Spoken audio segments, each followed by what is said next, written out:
This is the Gary Sutton Show, the Tuesday morning edition, hour number 2 on WSBA. I read a piece the other day that frightened me, absolutely frightened me, about in this country right now, more of these young veterans are coming home from Afghanistan, Iraq, and over 50,000 of these people are homeless in this country. 50,000. What is going on? And I decided to call Phil Pilandro, who's the Director of Veterans Affairs here in York County, to ask him what the heck is happening, why is it happening, and how are we helping them? We've got Phil with us here this morning on the Gary Sutton Show. Phil, thanks so much for taking the time to be with us. Oh, you're welcome, sir. Phil, I read that the other day, and it just kind of stunned me. The number is triple the level recorded in 2011, and I know the Department of Veterans Affairs spends like $300 million a year to help get vets off the streets or avoid homelessness. But why are we at this point? 50,000 of our heroes are out there homeless. Yeah, there's many variables to that, and it's hard to understand the veteran culture to begin with.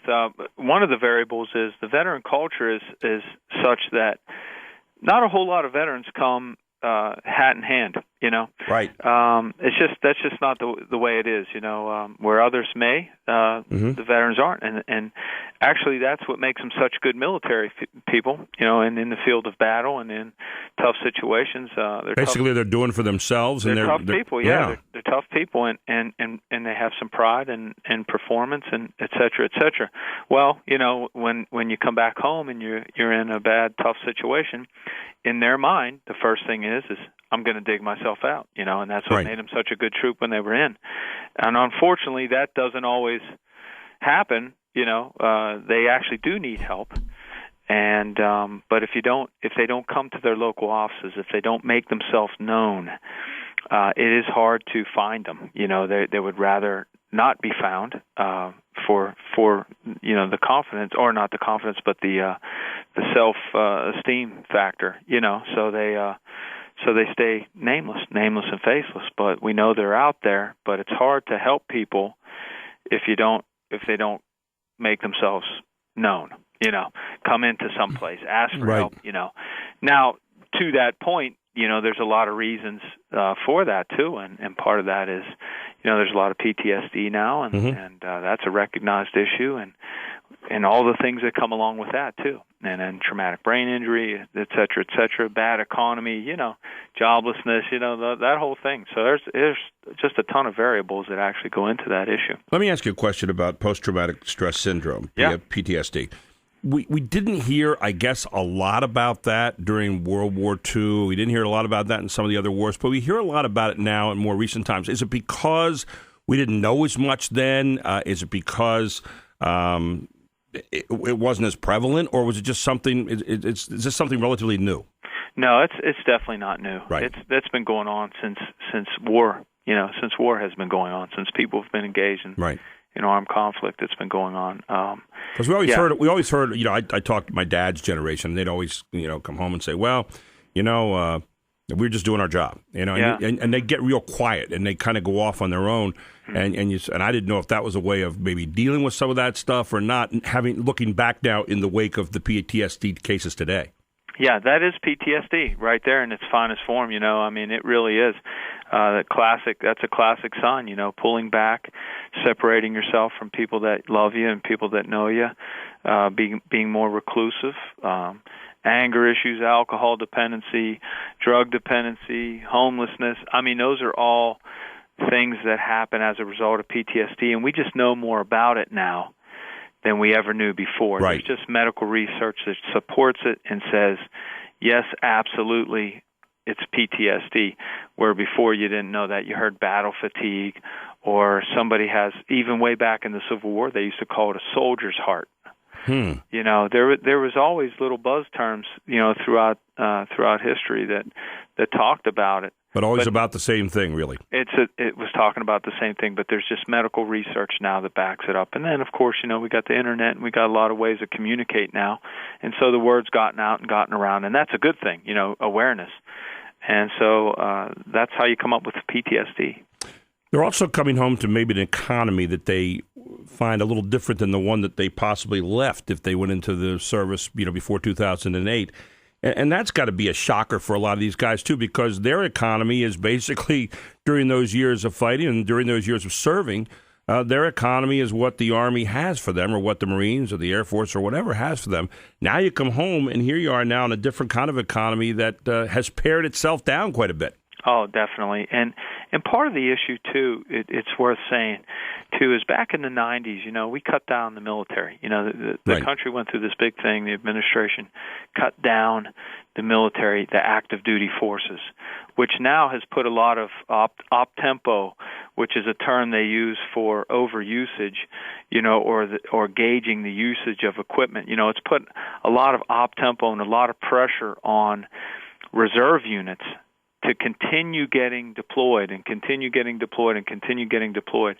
And anybody knows, 4, 5, 6 times being deployed overseas, mentally and physically, your body is not prepared for that. So that is a huge issue with a lot of folks coming back with PTSD. And then with the economy, that is really tough. Coming back, you don't want to get deployed 5 and 6 and 7 times. So military service has changed in that regard. There's a lot more deployment. So you get out and you try to come back and you try to go to work and you're in a bad economy, and that's a bad recipe. Phil, I was thinking about a little line the other week, and I said, they served us, now we should serve them. Is our country serving our veterans well right now? Well, they are. I mean, I guess it really depends on who you're talking to. Yeah. The VA is a very and I'm not a VA guy. Right. I work for the county, so I can kind of say it the way it is. The VA is a very governmental entity. There's a lot of red tape. There's a lot of bureaucracy, so on and so on and so on. But at the end of the day, if you look at just Pennsylvania, I mean, there's anywhere, someone will tell you, there's between 900,000 and 1.5 million veterans just in the state of Pennsylvania. Wow. And 40,000 right here in York County. And there's 2 VA regional offices, one in Pittsburgh and one in Philadelphia. Right. And the VA hospital in Lebanon does a great job. But, I mean, you're talking about millions and millions and millions of veterans going to be served by one entity, the VA. It's tough. It's tough. That's an overburdened entity to try to help all these people. But anybody else will tell you, once they do get into the VA system, they really do get taken care of. They really do get taken care of, and the VA has really stepped up their game, quality of care-wise. But, it is tough. It is tough getting in there. There's a lot of red tape, and there's a lot of eligibility criteria, and so on and so on. Because at the end of the day, again, too, if they served every single person, if they gave 100% to every person who ever served in the military, and then throw in families and so on and so forth, there wouldn't be a VA. They'd be busted, So it's a juggling act. And what's amazing is when you look at Iraq and Afghanistan, 2.5 million Americans served in the 2 wars, went into combat zones on multiple deployments. Yeah. And they're coming home and adding to the veterans that we already have, obviously, from other times of service in this country. And they deserve help. It's a terrible thing, to have people under the impression. I guess perception is reality, So if you come out and you're not getting help by the VA and you think you should, then it's a terrible system, So I really do believe they need to address or continue to address as much as they can all the time to make sure that they're giving these people what they deserve, because the veterans do deserve to have unlimited help. It's just it is a very burdened system, that's taxed with helping them. I was reading a piece from this piece the other day, and VA spokeswoman Victoria Dillon said that the number of Iraq and Afghanistan veterans struggling with homeless issues has grown because the department has expanded efforts to identify and assist them. The department has programs through all 50 states working with community groups to target homeless veterans, and as a consequence, a more accurate picture of the number of these veterans is emerging. Are you seeing that kind of help coming from the VA? Are you seeing the being identified better?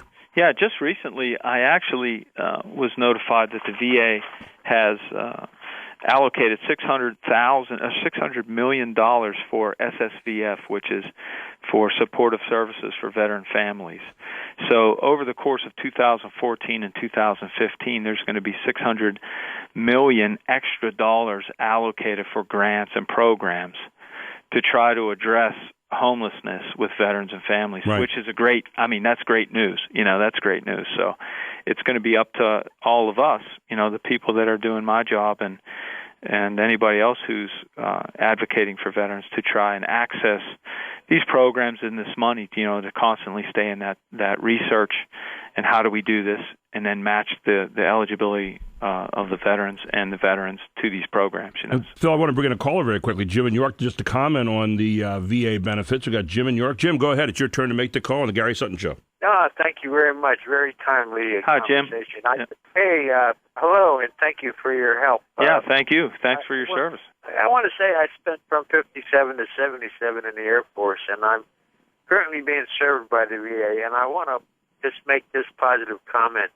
I've been pleased with the service I get, and I would hope that our national health care, the Obama thing, whether it's looked on as good or bad, I would hope that everyone could get the service that I get from the VA. It's very positive. Well, Jim, thank you for your service. We appreciate that, first of all, and secondly, glad that you're getting a benefit from that, because that's really, we need to hear more about that and hear from people who are having good experiences as well as the tough experiences that Phil described a moment ago. So, Jim, thanks so much for calling this morning. Truly appreciate it. Thanks for the program. Goodbye. Thank you. Have a great thanks, day. Sir. Yep. And too, Gary, to be honest with you, there is a lot of eligibility criteria because of the amount of veterans that there are. Right. And whether it's guys that are doing my job or whether it's veterans who aren't providing the proper information, it's a legal system. It's got to be legally correct. There's got to be medical evidence. There's got to be need. They're all needs-based programs. And so it's our job, veterans and myself, to put together and make sure that the VA knows that these people have these needs in order to get them the services, because they just can't service everybody, to the maximum capacity, because there is a budget, and that's the ugly part of it, and whether some people want to admit that or not, I don't know, but that's the ugly part of it, And we also want to bring in a caller very quickly. Bill has a question for you. Bill, you're on Gary Sutton Show on WSBA. Your turn to make the call. Go ahead. Yeah, good morning, Phil. The question I wanted to ask this morning is this: what is the difference between the work that you do and organizations like Wounded Warrior Project and those types of organizations? All right, thank you, Bill. Appreciate the question. Go ahead, Phil. Yep, two separate things, Bill. Actually, the Wounded Warriors are a 501c3, nonprofit entity, and what we are is we're a governmental entity with York County. Across the state of Pennsylvania and across the country, there has to be a Department of Veterans Affairs local advocate office in every county. So you come in here, you come to our department here, and if you want to file a claim or you're looking for some sort of assistance, you're looking for advocacy, really, and our offices are set up to advocate for veterans who are trying to navigate the federal system. And to that point, that advocacy can be from the very start of a claim for benefits all the way through to even to the point where the veteran gets denied and it becomes a legal process and they have appellate rights through the Circuit Court of Veterans Appeals, the Circuit Court for the Board of Veterans Appeals. We are a representative office, and I would represent you at that appeal. I'm not sure if the Wounded Warriors do that. I do know that they're a great organization, and it's like I said, it's a 501c3, and they offer tremendous support for veterans. Ours is more of a place you can come if you need to file specific paperwork, if you need to pursue programs, federal programs. We would do that, advocate for you, get it to the right place, follow it up, continue that advocacy, and then even to the point where either A, you were awarded, or B, you got denied, then we would enter into the appellate process for you as well.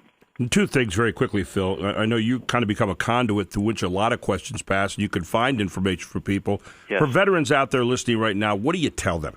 I tell them all the time, if you have a question, it's really like this. I mean, nobody is going to know who you are, and they're not going to know the problems that you're having unless you come. So you come here to this office here, 100 West Market Street, or you get in touch with me here.